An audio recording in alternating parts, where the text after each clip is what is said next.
Muito obrigada, Leonardo, e obrigado a todos por me convidarem. Eu fico muito feliz de estar aqui, honestamente. Eu, na verdade, sinto que aqui é um lugar cheio de ideias e ambições para fazer as transformações necessárias. E algumas das suas ambições eu acho que são bastante interessantes e eu também queria deixar claro para vocês que estão numa posição de mudança, que vocês devem perceber essa transformação sobre como vocês pensam a economia. E houve muitas discussões ontem e hoje sobre como atingir esse pensamento. E, fundamentalmente, o pensamento sobre tudo isso é que a gente tem que parar de pensar sobre como as pessoas e a sociedade podem contribuir para a economia. A gente tem que pensar que tipo de economia nós queremos para atingir os nossos objetivos sociais. Que tipo de economia para as pessoas e para o planeta? E essa é uma maneira muito diferente de olhar para as instituições econômicas ou os mercados, ou olhar como que a gente faz políticas fiscais, como a gente já ouviu aqui em grandes discussões ontem e hoje. Então, ontem a gente falou muito sobre o manejo das políticas e a gente discutiu isso hoje de manhã cedo também. Acho que ficou bastante claro isso, que vocês precisam lidar com as políticas, mas vocês têm que lidar também com altas taxas de juros e é uma coisa que vocês precisam mudar, mas vocês têm interesses e lobbies particulares, mas o mesmo eu posso dizer das políticas fiscais. O fato da política fiscal ser bastante política, e a gente viu sobre o que a gente estava falando hoje, isso é algo que fica evidente na obsessão com esse superávit. E eu vou voltar agora para os medos que criam essa obsessão. E, na verdade, isso tem muito pouca base econômica, tem quase nenhuma razão econômica para pensar no que a gente tem em orçamento no Brasil. Vamos pensar em países que tentam gerar esse superávit. São basicamente países com grandes problemas de débitos e que estão sob o controle do FMI, que estão lidando com acordos com o FMI que forçam eles a extrair isso e lidar com esse orçamento. E é muito raro, eu diria que vocês talvez sejam o único país no mundo que são masoquistas e querem fazer isso com vocês mesmo. Sério, eu não consigo pensar em outro país que esteja se forçando a ter um superávit no orçamento primário quando tem quase nenhum débito externo e certamente não tem nenhum problema com o FMI em termos de acordos e não tem grandes débitos públicos e vocês estão na parte inferior dos países em termos de débito público em relação ao PIB.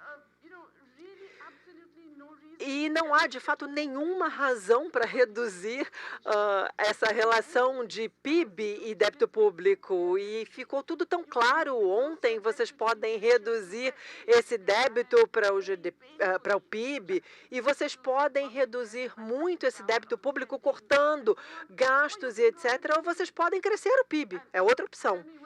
E o que faz mais sentido? Me digam. Quer dizer, isso não é algo que um economista doido esteja falando, não, isso é bem sabido por todos os economistas. Então, vamos pensar sobre esses acordos de 70 anos atrás que a gente fez sobre dívidas e foi naquela época que a Alemanha, por exemplo, teve um alívio no débito. A Alemanha estava muito mal naquela época, estava em nível de crise com o débito, com o estresse.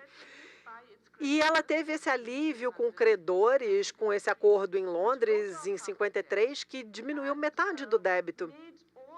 E fez todos os pagamentos com um máximo de 3% das receitas de exportação. E isso aí é um padrão ouro que deveria ser assim, o que vocês devem conseguir.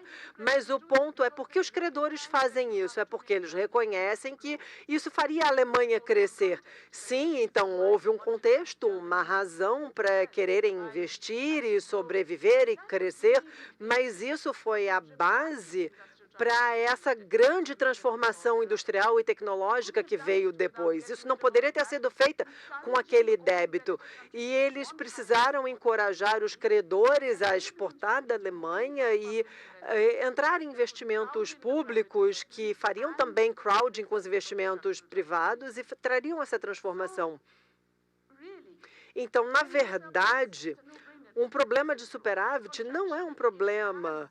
Isso traz adições aos problemas que vocês estão criando com essas altas taxas de juros. Então, se vocês quiserem pensar agora, vocês têm que pensar nas políticas públicas. E, claro, a pergunta é, por que vocês querem fazer isso com vocês mesmos? É verdade que sempre há como pensar em dinheiro e, claro, há sempre um grupo que ganha e um que perde, mas a gente tem que pensar no grupo em particular, que, digamos, é uma parte pequena da população e a gente tem que exercitar. Por que eles têm tanto poder, não só na economia, mas com toda a população e com todo o potencial? Porque vocês estão lidando com potenciais futuros da economia e vocês estão danificando isso para as gerações futuras. Então, fica claro que vocês precisam de muitos mais investimentos públicos, vocês precisam de um equilíbrio primário e um investimento público que lide com esse déficit. Vocês têm que lidar com um aumento significante no investimento público se vocês querem pensar em coisas ambiciosas como as que a gente está discutindo aqui nesses últimos dias. Vocês não podem fazer isso sem investimento público. Vocês não podem fazer isso só com políticas sociais. Vamos admitir isso. As políticas sociais são essenciais, muito importantes, mas elas estiveram aí na última década, mas não são suficientes. E agora vocês veem que vocês estão presos nessa situação com baixo crescimento e pagando pelas políticas sociais. E isso fica mais difícil ao longo do tempo, porque vocês não estão gerando a renda que vocês precisam. Então, vocês têm que fazer mais investimentos públicos e fazer de maneiras que, sim, vão trazer mais investimentos privados, o que também sempre acontece. Vamos ficar claros.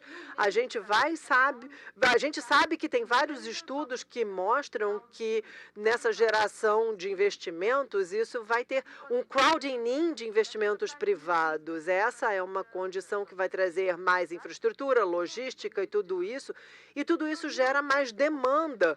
Então, vocês vão ter tudo, mas vocês têm que ser liderados por investimentos públicos. E de que eles são formados? Eles têm bens e produtos? Eu sei que vocês têm objetivos aqui sobre isso, e eu tenho ouvido muito nesses últimos dias, e é muito inspirador ouvir o tipo de objetivo que vocês têm, não só para crescimento, mas para inclusão. E me parece que uma das coisas que eu ouvi muito aqui é que, sim, há uma mudança estrutural que gera mais valor agregado, que também traz o crescimento, numa maneira que vai trazer uma mudança nessas atividades de valor agregado. Segundo ponto, a transformação verde, óbvio, também é uma coisa necessária, e essa transformação verde tem que informar vários aspectos dessas atividades distribuídas. Ela não pode simplesmente ser uma coisa de, vamos fazer uma eletrificação. Não, não é isso. Tem que ser uma transformação mais profunda, que inclui desmatamento e sistemas alimentares e como vocês lidam com a terra. São todas essas coisas. E tem que ser a erradicação da pobreza também. Eu, de novo, digo que a última vez que eu estive aqui, quase 10 anos atrás, eu via muita gente dormindo na rua, que é o que eu vejo na Índia, e eu sinto por isso, e eu estou vendo isso de novo aqui no Rio, que é uma infelicidade. E vocês têm que gerar mais empregos, porque vocês não podem continuar com uma situação em que há um número significativo de jovens tentando entrar no mercado de trabalho, mas eles não conseguem achar trabalhos decentes, e isso vai ser também um problema social, e isso vai gerar outras instabilidades, vão trazer uma profundidade para a democracia que vai ser uma ameaça para todas as sociedades. E, finalmente, a gente precisa reduzir as desigualdades. E aqui eu acho que a Tereza mencionou muito bem todo tipo de desigualdade, claro, e desigualdades de classes e de gênero, de raça, mas isso significa que aqui no Brasil nós temos igualdades de gênero muito altas, desigualdades de localização e outros indicadores sociais. Tudo isso tem que ser ajustado, e isso não é o que o mercado vai fazer. O mercado se baseia nas desigualdades, porque isso permite uma segmentação do mercado e permite situação em que você não pode reclamar e você vai extrair da natureza sem protestos e etc. Então, vocês têm que fazer isso com investimentos públicos que estejam cientes dessas necessidades de redução de desigualdades. E, obviamente, ao longo do tempo, vocês têm que financiar isso, mas em termos de investimentos públicos, públicos. Eu tenho visto vocês falarem sobre os nossos novos negócios verdes, isso é falado o tempo todo, tudo quanto lugar, mas a gente precisa de vários novos negócios e a gente precisa entender que o negócio tem que ser verde, óbvio, mas não é só isso, vocês têm que estar cientes de toda a situação e eu acho que também tem que ser roxo. E por que eu estou falando do roxo? É porque é uma coisa que está sendo não valorizada e a gente tem que pensar em economias que são críticas sobre qualquer transformação mais séria. E, claro, há uma mensagem e implicações que nós temos que pensar sobre esse trabalho que está sendo feito por mulheres e é por isso que eu vou voltar nesse trabalho, porque a gente tem que ser pago mais se a gente está fazendo mais. Isso não é só algo que é bom para o bem-estar social. É uma grande atividade de geração de emprego. É uma das formas que podemos fazer uma subida de crescimento, ao invés de uma descida. E assegurar de que a revolução industrial gere empregos e não leve embora. Sempre precisaremos de seres humanos. A tecnologia nos ajuda, ela não nos substitui. Isso é um aspecto crucial a termos em mente, que as indústrias criativas precisam ser os empregos do futuro. E os mercados não entregam isso sozinhos, eles precisam ser direcionados através do gasto público com isso. E como então gerar os recursos, né? Essa é a pergunta. Claro, quem estiver aqui do Ministério da Fazenda vai estar pensando, tá, ok, lindo o seu plano, mas como se financia? Isso é verdade. Mesmo com déficit, você vai ter que financiar, né? Esse tipo de coisa. Não dá para dizer, tá, vamos só continuar com déficit para sempre. Não, não tem como ter isso. Então, como fazer isso? No Brasil, é chocante. Vocês têm uma taxação bastante regressiva. Uma das taxas tributárias sobre renda mais baixas do mundo, né? 20% de acesso direto à renda total, isso é uma coisa assim, pouquíssimos países têm uma taxação tão regressiva. É a pior da América Latina, com certeza, poderia ser uma das piores do mundo. Eu teria que verificar. Então, por que uma taxação tão regressiva? Você poderia argumentar que é a mesma economia política, né, que está gerando a política monetária e a política fiscal ineficiente, sinceramente. Mas é regressiva porque você não está taxando os ricos, não está taxando os grupos de alta renda, não está garantindo que o acesso direto às empresas, não tanto empresas nacionais, mas empresas internacionais, multinacionais e os mais ricos podem fazer parte disso, mas está impondo outros tipos de impostos indiretos que complicam a vida dos negócios menores, mas também são muito regressivas e caem desproporcionalmente sobre os mais pobres. Então, claro, taxar a riqueza individual, os mais ricos, usar a individualização para rastrear e criar registros dos mais ricos, não a classe média em diante, não, é o 0,1%. Na Índia a gente sabe disso, e acho que é um nível de desigualdade similar na Índia. Se você taxar só as 915 famílias, 4% da sua riqueza, você gera 1% do PIB do país. Isso não é nem um pouco insignificativo. Em torno de 1.000 famílias. Há um potencial incrível na criação desses registros. Há uma dimensão nacional para isso. Eu não sei quantas pessoas aqui estão conscientes das armadilhas dos acordos internacionais e vocês estão na iminência disso. No governo anterior, em dezembro, foi assinado um acordo para entrar na transformação de preços da OCDE. Isso seria um desastre, porque não apenas complicaria as coisas, mas reduziria a renda vinda de impostos. E porque, ok, você quer entrar na OCDE. Há forma de adiar isso. Você não precisa assinar isso. Ainda não foi ratificado, precisam ratificar até o fim de março. Espero que não seja feito e espero que as novas leis tributárias que vão surgir não incluam a entrada no regulamento de transformação de preços da OCDE. Com a atual você está taxando um preço mínimo de todos que entram na sua economia. Você não poderia mais fazer isso. É um resultado razoável, fácil de implementar. A OCDE tem outro processo, uma iniciativa que está tentando fazer todos os países assinar. O Brasil também está sendo pressionado a assinar. Há estimativas, né, feitas pelo EU Tax Observatory que, seguindo com o processo da OCDE, gera apenas 540 milhões de dólares, que é 0,3% da sua receita tributária. E você perde toda a habilidade de executar sua própria taxação de empresas digitais que operam no seu país. Qualquer tentativa autônoma de taxar empresas multinacionais. Não precisa fazer isso. Existe uma convenção tributária sendo criada pela ONU, que é muito mais viável. Os governos apenas assinam coisas sem perceber suas consequências. Entrar no OCDE também significa desistir da capacidade de impor controles capitais, que não são necessários agora para vocês. Mas o mundo é incerto. A gente viu crises financeiras surgindo em todos tipos de lugar. A gente não sabe como isso funciona, mas ter essa flexibilidade de impor diferentes tipos de controles capitais para entradas e saídas é uma ferramenta importante que não devemos deixar de lado por nenhum motivo. E aí voltamos para a questão básica, né? Por que fazer tudo isso? Parece rude da minha parte, né? Mas dá para ver. Todos que vêm de fora, a gente pergunta, né? Por quê?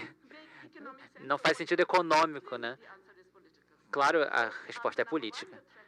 Então, há ameaça de fuga capital, que se fizer alguma dessas coisas, o capital vai responder saindo do país. Acho que foi Roosevelt que falou, né? Que a única coisa que temos que temer é o próprio medo. E nós sabemos que esse comportamento de ficar olhando por cima do ombro, isso só perpetua a armadilha. Força você a seguir uma trajetória de baixo crescimento. O capital não vai para países que estão crescendo devagar. Se você é uma economia em crescimento, o capital vem de qualquer forma. A China está aí, que não nos deixa mentir. Sobre 10%, né, dos 40 anos foi investimento externo. Tem que passar por 33 diferentes tipos de aprovações para entrar. Tem que passar por muitos obstáculos. E eles passam por muitas outras barreiras. Isso foi antes, né, nos dias bons da China. E havia filas para entrar, né? Porque a China era uma economia em crescimento. O Brasil, enquanto é uma economia em crescimento, você vai atrair capital, quer você queira ou não. Vai ter uma fila na porta, que há tanto potencial nessa economia. Então, a primeira parte, né, é essa. E se você se comporta com confiança, né, se você tem o apoio do povo, os mercados seguem, eles aceitam as condições. E vemos isso em muitos mercados. É quando você não fala, a gente não pode fazer isso por medo do mercado, que você acaba estragando a economia doméstica. E aí o mercado fala, tá com esse problema e aquele problema, a gente não vai chegar ou vai sair. Enfim. Eu hesito, né, em falar isso enquanto uma pessoa indiana. Porque de muitas formas a Índia é um exemplo de como não fazer tudo isso que eu estou falando. Existe uma projeção de uma grande história de sucesso da Índia por causa da taxa de crescimento, mas também tivemos a maior queda durante o Covid. Estamos recuperando agora. Então é uma taxa de crescimento alta porque nós fomos no fundo do poço. E não é uma estratégia que é necessariamente a melhor que eu sugeriria, com base na tentativa de atrair a capital externo a qualquer custo, independentemente de restrições futuras. E a construção de toda a transição industrial com base em algumas pessoas, independentemente do fato daquilo gerar ou não empregos de fato ou um crescimento inclusivo, né? Enfim, eu poderia falar bastante sobre isso, mas vou só dizer que a Índia não é o melhor exemplo disso. E qual é o melhor exemplo disso, né?